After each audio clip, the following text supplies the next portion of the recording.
आज हम आपके लिए सामाजिक ज्ञान का 15 चैप्टर वाटर ट्रांसपोर्ट यानी कि जल परिवहन लेकर आए हैं, जिसे आप ध्यान से सुनेंगे व समझेंगे। जल परिवहन परिवहन के वह साधन जो पानी में चलते हैं, जैसे नाव, जहाज, समुद्र। जब इनके द्वारा सामान या लोगों को एक स्थान से दूसरे स्थान पर ले जाया जाता है तो उन्हें हम जल परिवहन यानी कि वाटर ट्रांसपोर्ट कहते हैं। पहले नाव एक लकड़ी का लट्ठा ही था, यानी कि प्लैंक ऑफ वुड।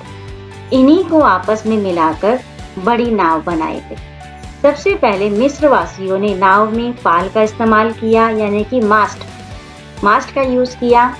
और मास्ट जो होता था, जो पाल होता था, हवा के दबाव से नाव को आगे बढ़ाता था, जिससे नाव आगे अपने आप चलती थी। शीघ्र नाव का आकार बड़ा होने लगा और इनकी गति भी तेज हो गई। अब बड़ी नाव को जहाज कहा जाने लगा। नाउ दीज बिग शिप्स यानी कि ये जो बड़े बड़े जहाज थे, इनका यूज युद्ध में होने लगा। और युद्ध में क्या होता था, युद्ध के लिए जो ये जहाज बनाए गए थे, इनके आगे एक नुकीला पार्ट बनाया गया जिसे रैम नाम दिया गया। इस रैम से क्या होता था, जब दुश्मन लोगों का जहाज आता था उसमें ये सीधा छेद कर देते थे, जिससे ये बच जाते। काफी समय पहले से ही जहाजों का इस्तेमाल व्यापार यानी कि बिजनेस के लिए, ट्रेड के लिए किया जा रहा है। लगभग 1200 वर्ष पहले यानी कि 1200 years ago केरल राज्य में पहली बार अरब के व्यापारी ढो नामक शिप जो था वो भारत आए। वो कैसे आए थे? वो आए थे बरसात के दिनों में। बरसात के दिनों में जो मानसूनी हवा चलती है, उन्हीं हवा से वो जो शिप है उनका आगे चलता गया और वो भारत पहुंचे। आइए अब हम जानते हैं कि हार्बर यानी कि बंदरगाह क्या होता है। समुद्र तट पर ऐसा स्थान जहां बहुत बड़े जहाजों को ठहरने और उनसे सामान उतारने व चढ़ाने की व्यवस्था होती है, उन्हें हम बंदरगाह या हार्बर कहते हैं।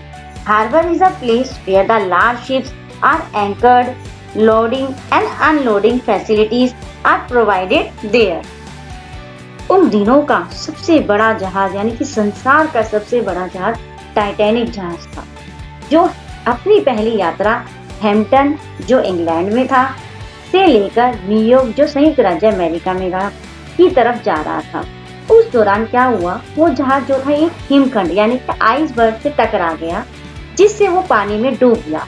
इस जहाज में कम से कम 2207 यानी कि 2207 लोग यानी कि पैसेंजर सवार थे, जिसमें से सिर्फ 703 यानी कि 703 यात्री ही बच पाए। जैसे जैसे समय बीतता गया, जहाजों की क्वालिटी और बेटर होती चली गई। लगभग 180 साल पहले जहाजों में जो लकड़ी का प्रयोग होता था ना, उसकी जगह आयरन यानी कि लोहे का प्रयोग होने लगा। अब जो ओर्स जो लकड़ी के बनाए जाते थे उसको भी यूज नहीं कर रहे, अब उसकी जगह प्रोपेलर यानी कि गोदक का प्रयोग होने लगा। अब लोहे का स्थान 1875 में स्टील ने ले लिया, जिससे जंग से होने वाली परेशानियों से भी बच गए। चलिए अब हम सबमरीन यानी कि पनडुब्बी के बारे में जानते हैं। It is also a ship which can be float और डाइव ऑन द वाटर और in the depth of the sea. Its shape is like a capsule. ये कैप्सूल के आकार का ऐसा जहाज होता है जो पानी पर तैर सकता है और समुद्र की गहराइयों में गोता लगा सकता है। तो बच्चों, अच्छा लगा पाठ?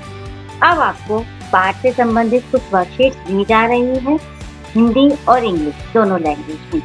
सभी वर्कशीट्स की आंसर की उसके साथ में दे रखी है, जिससे आप अपने आंसर की जांच करेंगे।